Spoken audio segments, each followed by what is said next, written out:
જય શ્રી કૃષ્ણ, જય Dwarkadhish. Hello everyone, કેમ છો? Welcome to my channel Vasra family Upleta. તો આજે આપણે શીખવાનું છે શ્રીખંડ માટેનું દહીં કેવી રીતના જમાવવું. અગાઉ આપણે શ્રીખંડની રીત બતાવી હતી તમને. તેમાં ઘણા લોકોની એવી કમેન્ટ છે કે શ્રીખંડ માટે દહીં કેવી રીતના બનાવવું એમને શીખડાવું. તેના માટે મેં લીધું છે અત્યારે 4 સેર જેટલું દૂધ છે.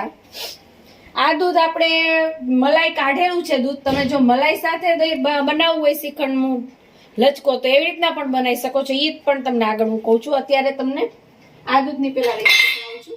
આપણે ફ્રીજમાં હતું દૂધ, એમાંથી મલાઈ કાઢી અને પછી આ દૂધ લીધું છે આપણે. આ દૂધને આપણે ગરમ મૂકીશું. 4 સેર જેટલું છે. અને હું હંમેશા મેળવવાનું સ્ટીલના વાસણમાં જ રાખું છું. સ્ટીલના વાસણનો ક્યારેય ઉપયોગ નથી કરતી. હોય ઘણા અમુક વાસણ એનો ઉપયોગ થતો હોય પણ ગરમ કરવામાં નથી કરતી એમ.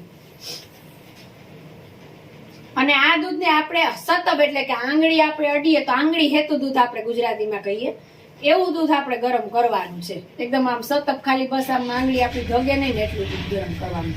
થોડી વારમાં જ થઈ જશે.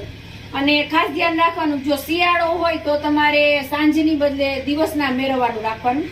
રોંઢે પણ તમે મેળવી શકો. મારી એવી ટેવ છે કે હું શિયાળો હોય ને ત્યારે 5 વાગે એટલે દહીં મેળવી દઉં છું, એટલે સરસ જામી જાય છે. અત્યારે ઉનાળો છે એટલે આપણે સાંજના મોડે સુધી જામવા મૂકશું તો પણ સવારે સરસ જામી જશે. અને ઉનાળામાં ખાસ ધ્યાન રાખવાનું છે કે મેરવણ આપણે કેટલું નાખવાનું છે.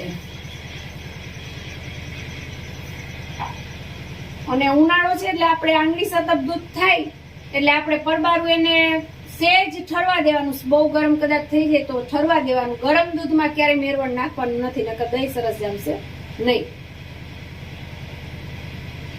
હવે આને આપણે ચેક કરવાનું છે. જો આંગળી સતત થઈ ગયું છે કે આપણે આમ અડીએ તો ધકતું નથી. હવે આપણે ગેસને બંધ કરી દેવાનું છે. અને હવે આપણે એમાં મેરવણ નાખવાનું છે. હવે આપણે જો દૂધ ગરમ થઈ ગયું હતું સરસનું, અને આ દૂધ આપણે ઉનાળો છે એટલે શું કરવાનું છે કે દૂધ આંગળી સતત ગરમ થાય ને પછી થોડીક વાર પંખા નીચે રાખવાનું છે. અને એમ થાય કે હવે સાવ ઠરી ગયું છે, એકદમ સેજ અમથું ગરમ રાખવાનું છે, બહુ નહીં. એટલે ઠરી જાય, પાછું લો ટેમ્પરેચર ઉપર આવી જાય પછી આપણે એમાં દહીં નાખવાનું છે, મેરવણ.